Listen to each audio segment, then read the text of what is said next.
बिस्मिल्लाहिर्रहमानिर्रहीम। अल्हम्दुलिल्लाहि रब्बिल आलमीन अर्रहमानिर्रहीम मालिकि यौमिद्दीन इय्याका नअबुदु व इय्याका नस्तईन इहदिनस सिरातल मुस्तक़ीम सिरातल लज़ीना अनअमता अलैहिम गैरिल मग़ज़ूबि अलैहिम वलद्दॉल्लीन आमीन। अस्सलामु अलैकुम व रहमतुल्लाहि व बरकातुहू। तमाम ही सुनने वालों को उम्मीद है आप सब लोग खैरियत से होंगे। स्टूडेंट्स, जैसा कि आपको मालूम है कि इस्लामियात का पेपर जो है वो करीब है, और ये भी बात हम जानते हैं कि इस्लामियात को स्टूडेंट्स अमूमन उतनी अहमियत नहीं देते जितनी दीगर मज़ामीन को देते। तो मुनासिब समझा कि एक वीडियो आप लोगों के लिए शेयर कर दूं, या जितनी भी मुझसे हो सकेगा, ताकि आप लोगों को इम्तिहान की तैयारी में आसानी हो सके। दो तीन बातें जो बहुत सारे स्टूडेंट्स मुझसे पूछ रहे हैं वो पहले बता दूं। पहला सवाल जो बार बार किया जा रहा है वो ये है कि इम्तिहान की तैयारी के लिए कोई स्पेसिफ़िक बुक बताइए। जो मेरे ज़ाती स्टूडेंट्स हैं उनको ये बात पता है कि मैंने नोट्स प्रोवाइड किए थे आप लोगों को, और उसके साथ ही साथ ये भी बताया था कि आगा खान बोर्ड में कोई एक स्पेसिफ़िक बुक नहीं होती। आप अपने एसएलओज़, जो आपके सामने स्क्रीन पे भी एक चैप्टर के एसएलओज़ नज़र आ रहे हैं, इन एसएलओज़ को समझने के लिए और पढ़ने के लिए जिस बुक से भी बेहतर तौर पर समझ सकें वो आप पढ़ें, ठीक है।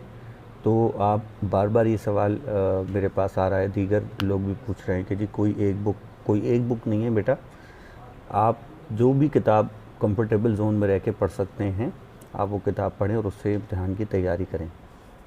दूसरी बात ये पूछी जा रही है कि इसके लिए कोई इम्पोर्टेंस बता दें। देखिए, इम्पोर्टेंट का जहाँ तक ताल्लुक़ है, हमारे आगा खान बोर्ड में एज सच कोई इम्पोर्टेंट या गैस पेपर नहीं होते, क्योंकि हम यानी पास पेपर्स की जैसे दीगर बोर्ड्स में होता है कि जी पास पेपर सामने रख लिए, कुछ सवालात याद कर लिए और आपने वही जाके अटैम्प्ट कर दिया तो आपका जो पेपर है वो क्लियर हो गया। इस तरीके से हमारे बोर्ड में यानी आगा खान बोर्ड में नहीं होता। उसकी एक और रीज़निंग ये भी है कि इस साल जो पेपर आपका होना है, अब इस बात को तवज्जो से सुनिएगा, इस साल जो आपका पेपर होना है वो सिर्फ MCQs बेस्ड है, ठीक है। MCQs बेस्ड पेपर में हम बिल्कुल भी इस चीज़ का अंदाज़ा नहीं लगा सकते कि क्या चीज़ इम्पॉर्टेंट है, क्या चीज़ इम्पॉर्टेंट नहीं है। तो तमाम ही चीज़ें इम्पॉर्टेंट हैं। कहाँ से MCQs बनेगा, किस तरह से बनेगा, ये तमाम तर चीज़ें ज़ाहिर है कि जब पेपर सामने आएगा जब भी पता चलेंगी। ऑल्दो जो हमें बोर्ड ने स्कीम बताई है वो स्कीम हम आपके साथ शेयर ज़रूर करेंगे, ठीक है। देखिए, मैंने आप लोगों को पहले भी बताया था, दोबारा बता रहा हूँ कि हमारे पास टोटल 4 चैप्टर्स हैं। ये 4 चैप्टर्स आपके एसएलओज़ में मौजूद हैं।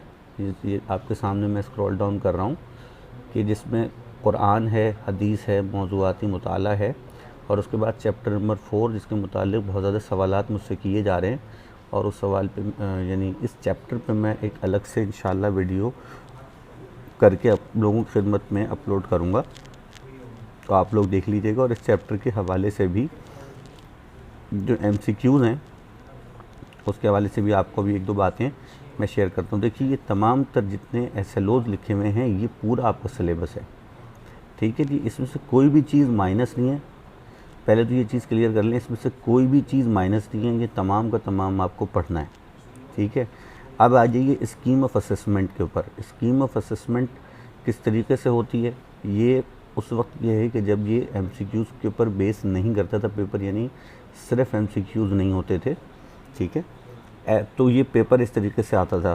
कैसे आता था कि जी मल्टीपल चॉइस क्वेश्चन जो हैं वो 5 होते थे चैप्टर नंबर 1 में से, तो अब ये डबल हो जाएंगे, यानी ये 10 हो जाएंगे, ठीक है।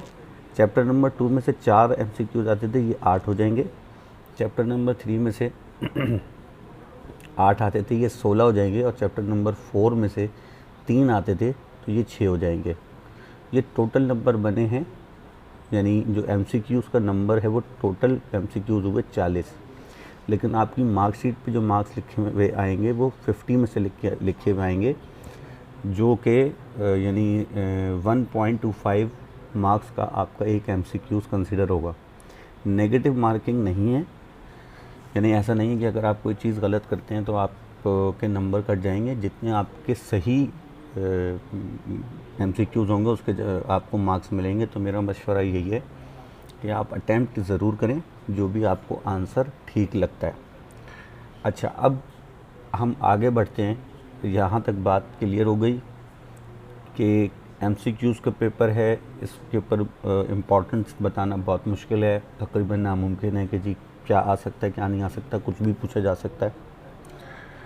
चैप्टर नंबर 4 के हवाले से सिर्फ एक बात अभी बता रहा हूँ, बाकी तफसीली वीडियो जो है वो एक एक चैप्टर के हवाले से हम अपलोड करते रहेंगे, कोशिश करेंगे टॉपिक वाइज भी अपलोड कर दें। चैप्टर नंबर 4 के हवाले से ये है कि बच्चे पूछ रहे हैं कहाँ से इसका हम पढ़ें, तैयारी करें। तो जो मेरे स्टूडेंट्स हैं उनको तो मालूम है कि हमने उनको नोट्स दिए हैं, वो उन नोट्स को पढ़ें, ठीक है, उन नोट्स से तैयारी करें। उसके अलावा जो इंटरनेट से अवेलेबल रिसोर्सेज हैं और स्पेशली जो आपके पास यानी इस्तिलाहें हैं, इसमें टर्मिनोलॉजीज़ हैं, उन टर्मिनोलॉजीज़ को याद कीजिए और उसकी डेफिनेशंस को याद कीजिए। बाकी आर्किटेक्चर के हवाले से जो कुछ चीज़ें स्पेसिफ़िक बताई जाती हैं, जैसे मिसाल के तौर पर मुकरनस है, ठीक है, मीनाकारी है, गुंबद है, मीनार है, इनकी डेफिनेशंस याद कीजिए। इनकी डेफिनेशंस में से कोई ना कोई MCQs ज़रूर पूछा जा सकता है। और इस हवाले से तीसरी बात जो सबसे अहम बात है वो ये है कि पिछले जितने पास्ट पेपर्स हैं उसमें इस चैप्टर के हवाले से जितने MCQs आए हैं वो सारे MCQs आप लोग अच्छी तरह से पढ़ लें।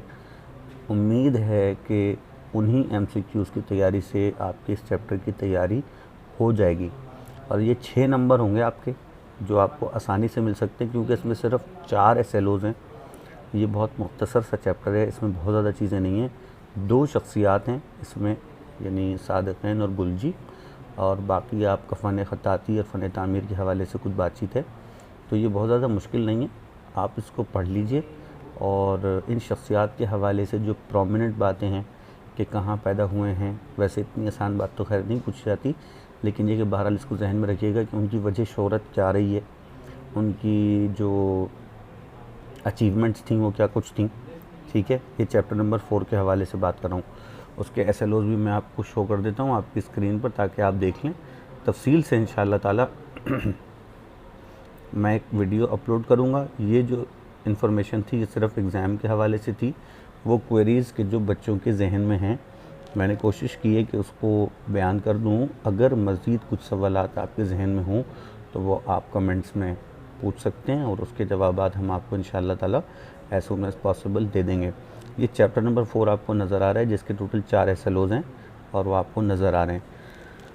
तो ये जो जैसे मैंने आपसे कहा ना कि आर्किटेक्चर में जो अहम डेफिनेशंस हैं, जैसे टॉम्ब है, माइनरेट्स है, मीनाकारी है, डिज़ाइनिंग है, कंक्रीट फ्लोर्स हैं, फाउंटेन्स, बारदरी, use of geometry, spiral buildings versus अहादीस इन कैलीग्राफी, इसकी डेफिनेशंस को याद कर लीजिए।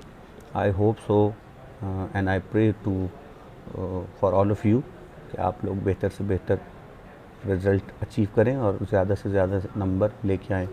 शर्त सिर्फ यही है कि तवज्जुहात रखें और कोशिश करें कि बेहतरीन नताइज हासिल करें। मेहनत करेंगे तो इंशाअल्लाह ताला नतीजा बेहतर होगा। मुझे उम्मीद है कि ये वीडियो आपके लिए कारआमद साबित होगी, और अगर आपको बेहतर लगे, अच्छी लगे, पसंद आए तो ज़रूर अपने कमेंट्स कीजिएगा, इसको शेयर कीजिएगा, और ये जो चैनल है इसको ज़रूर सब्सक्राइब कीजिएगा। जज़ाकल्लाह खैर। वस्सलामु अलैकुम व रहमतुल्लाहि व बरकातुहू।